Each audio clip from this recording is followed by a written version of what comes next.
आज हम बात करने वाले हैं इंग्लिश में अनेक लेकिन हिंदी में एक शब्द। तो ये जो ढूंढने का काम है, इसके लिए हर बार आपको कुछ एक नया वर्ड अगर इस्तेमाल करना हो, इनफैक्ट कुछ केसेस में तो आपको नया वर्ड इस्तेमाल करना ही पड़ेगा। आप एक ही वर्ड से हर बार काम नहीं चला सकते। तो हम ये 8 स्टेटमेंट्स फटाफट फटाफट से करते हैं ट्रांसलेट। लेकिन उसके पहले अगर आप चैनल पर नए हैं तो पहला काम आपने करना है सब्सक्राइब करना है, वीडियो को करना है लाइक, शेयर करना है अपने दोस्तों के साथ। और कमेंट में क्या लिखना है, आप लिखिए कोई भी टॉपिक जिस पे आप वीडियो चाहते हैं, तो लिखिए I want a video on और फिर उस टॉपिक का नाम। ये चारों चीजें आपके लिए तो फ्री है, लेकिन हम जैसे नए क्रिएटर्स को करते हैं काफी इनकरेज, तो करते हैं शुरुआत। वो अपनी खोई हुई चाबियां ढूंढ रही है। तो हमें ये तो पता चल गया कि एक लड़की की बात हो रही है, तो इस वजह से हम यहाँ पर शी का इस्तेमाल करेंगे। तो शी इज, अब यहाँ पर क्योंकि ढूंढ रही है, एक कंटिन्यूअस टेंस में जा रहा है ये सेंटेंस, तो इस वजह से हम कहेंगे सर्चिंग। शी इज सर्चिंग, और क्या ढूंढ रही है? अपनी खोई हुई चाबियां, हर लॉस्ट कीज। अब देखिए, ये हमने कल भी डिस्कशन किया था। जब आप लूज कहते हैं तो इसका मतलब होता है कोई भी चीज खोना। मैं यहाँ लूज की बात नहीं कर रहा, जिसका मतलब होता है ढीला होना। यहाँ पर मैं बात कर रहा हूँ कोई भी चीज खोने की। तो ये तो हो गया लूज, पास्ट में ये जाता है तो बनता है लॉस्ट, और पास्ट पार्टिसिपल में भी ये लॉस्ट ही रहता है। तो ये जो है लॉस्ट यहाँ पर पार्टिसिपल फॉर्म में है, जिसकी वजह से कि ये इन चाबियों के लिए एक एडजेक्टिव का काम कर रहा है। तो हमेशा ध्यान रखिएगा कि कभी भी आप एक ब्लाइंड फोल्डर्स के साथ काम नहीं कर सकते। आप नहीं कह सकते कि लॉस्ट है तो चलो जी ये वर्ब का थर्ड फॉर्म ही है, और ये हमेशा आपको हैज, हैव या हैड के साथ ही इस्तेमाल करना है। यहाँ पर हमने उनमें से किसी का भी इस्तेमाल नहीं करा, और ये वर्ब के तौर पे काम भी नहीं कर रहा। यहाँ पर तो ये काम कर रहा है as an adjective. So she is searching her lost keys. अब आप में से बहुत सारे लोग कहेंगे she is searching for her lost keys. देखिए, लुक फॉर एक अलग वर्ड होता है, एक अलग फ्रेज होता है, लेकिन अगर आपने सर्च कहा तो उसके साथ अलग से आपको प्रीपोजिशन लगाने की जरूरत नहीं है। She is searching her lost keys. अगर आप फॉर कह देते हैं तो गलत नहीं है, लेकिन मैं यहाँ पर एक्स्ट्रा वर्ड्स को यूज करने से करता हूँ, यूज करना अवॉइड करता हूँ, तो इस वजह से she is searching her lost keys. हमें इस समस्या का समाधान ढूंढना पड़ेगा, या फिर हमें इस समस्या का समाधान ढूंढना होगा। वी, और क्योंकि ढूंढना होगा मतलब एक सेंस ऑफ कंपल्शन आ रहा है, तो हम कहेंगे वी हैव टू। क्योंकि ढूंढना होगा मतलब ऐसा नहीं है कि नहीं भी ढूंढेगा तो काम चलेगा, and it's like an optional thing for us. So we have to. और ऐसे में समाधान ढूंढने के लिए आप कहेंगे find a solution. We have to find a solution. और इस समस्या का, तो ऑफ दिस प्रॉब्लम मत कहिएगा, ये गलत हो जाएगा। जब कभी भी आप सॉल्यूशन कहते हैं तो सॉल्यूशन टू द प्रॉब्लम होता है। So we have to find a solution to this problem, या फिर टू द प्रॉब्लम। इस समस्या की बात हो रही है तो इस वजह से to this problem. So we have to find a solution to this problem is the final statement. उन्होंने लापता व्यक्ति को सफलतापूर्वक ढूंढा। उन्होंने ढूंढा। अब देखिए, दे और ढूंढ लिया, इसको अब दो तरीके से कर सकते हैं। मतलब जब ढूंढने का काम शुरू होता है तो उसे आप कहते हैं ट्रैक करना। किसी भी इंसान को ट्रैक करना कि वो गया कहाँ, फिर लापता है तो कैसे कैसे वो कहाँ गया होगा। और जब ये पूरा ट्रैक कंप्लीट हो जाता है तो आपको पता चल जाता है कि वो कहाँ है, तो आप ट्रैक्ड का इस्तेमाल कर सकते हैं यहाँ पर। अगर आप चाहें तो इसके बदले फाउंड का भी इस्तेमाल कर सकते हैं। आप कहते हैं ना lost and found, so they found का भी इस्तेमाल अगर आप करेंगे तो ग्रामेटिकली वो गलत नहीं होगा। सो दे ट्रैक्ड। अब लापता व्यक्ति को, the lost, lost and found की बात करी मैंने। तो देखिए, इंसानों के केस में आप मिसिंग का इस्तेमाल करते हैं। बस ये थोड़ा सा ध्यान रखिएगा। जब कभी भी आप लॉस्ट कहते हैं तो चीजों को लेकर, कोई सामान खो जाता है तो उसके लिए आप लूज का इस्तेमाल करते हैं।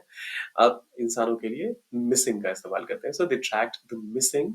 व्यक्ति के लिए आप पर्सन कहेंगे क्योंकि आपको जेंडर नहीं पता है, तो मैन और वुमन का इस्तेमाल मत कीजिएगा। और सफलतापूर्वक के लिए आप सक्सेसफुली का इस्तेमाल करेंगे। So they tracked the missing person successfully. They tracked the missing person successfully. जासूस ने महत्वपूर्ण सबूत ढूंढ निकाले। जासूस के लिए आप डिटेक्टिव का इस्तेमाल करते हैं। The detective, डिटेक्टिव एक खास जासूस है, तो इस वजह से डिटेक्टिव। और ढूंढ निकालने के लिए आप अनकवर का इस्तेमाल कर सकते हैं। So the detective uncovered महत्वपूर्ण सबूत। के लिए आप कहेंगे important evidence. So the detective uncovered important evidence. The detective uncovered important evidence. वह शोर के स्रोत को ढूंढने की कोशिश कर रहा है। वह कोशिश कर रहा है के लिए आप कहेंगे he is trying, और क्या करने के लिए? स्रोत को ढूंढने के लिए। तो he is trying to locate.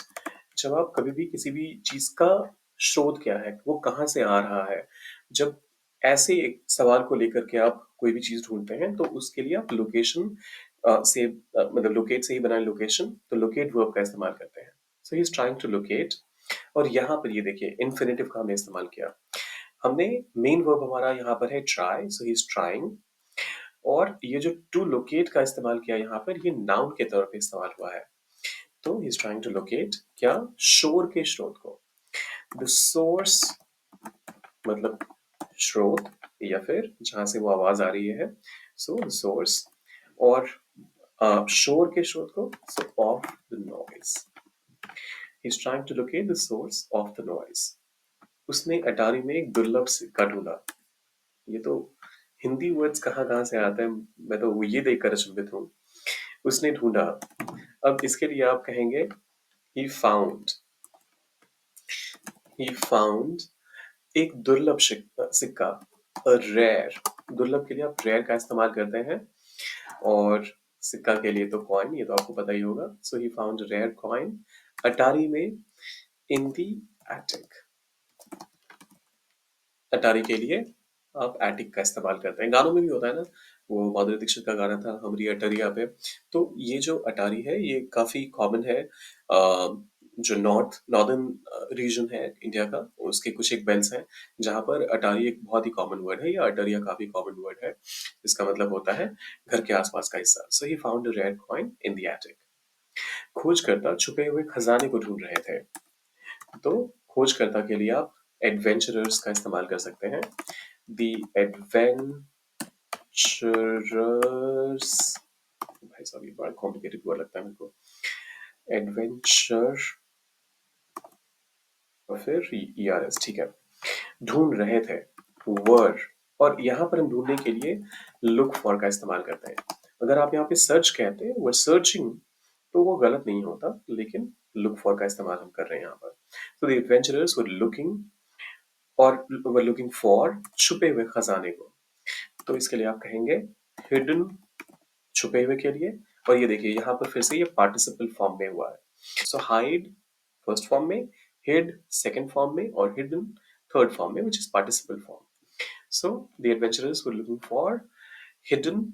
और खजाने के लिए आप कहेंगे ट्रेजर।